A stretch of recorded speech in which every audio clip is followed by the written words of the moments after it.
Talk about how this land of should versus the is case can affect us in our life. First of all, let me tell you what my professor was actually saying. He was saying that in order for us, he taught us that we must first deal with what is going on before we have a right to enter the land of should.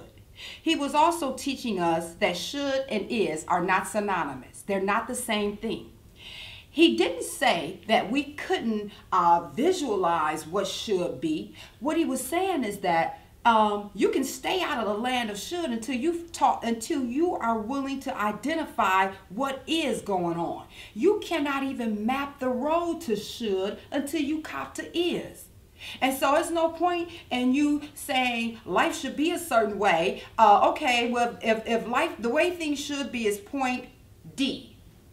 I have to admit that we're at point A so we can map the plan to get to point D. Okay, so let's talk about this principle in relationships. There are times in the past, before I did an enormous amount of cognitive restructuring on myself, that I would be in relationships with abusive or manipulative or mean people, and when they would do what they do, I would say, why did you do that to me? You should not treat people like that. See, I was in the land of should. Here we go, land of should. And I was shoulding on myself. See, S-H-O-U-L-D-I-N-G.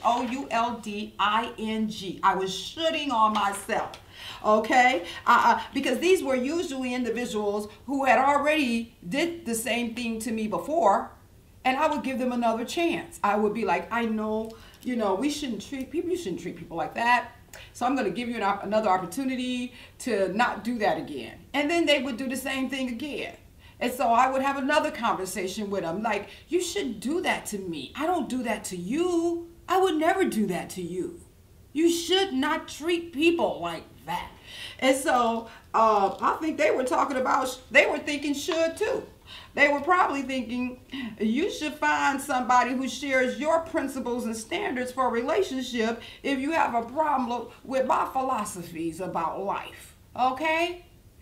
This one young man, and his nickname was Snake, and I didn't make the connection. And so about the 5th time after he had stung me, I looked at him and I said, you know what? You really are a snake. And he looked at me and he said, I thought you knew. He was letting me, I tried to help you. That was my nickname. Now, in real life, unless you're in these subcultures, any inner city subcultures, people don't tell you who they are with their name. The world I used to traverse, they had names like Shady Grady, Tricky Ricky, Silky Slime, and Snake, and I still didn't make the connection. And so, but in the real world, they have names like Bob and Carol and Jane, but they're still Shady Grady, Tricky Ricky, and Silky Slime. And so it's up to you to do what Maya Angelou says. Maya Angelou says, when people show you who they are, believe them.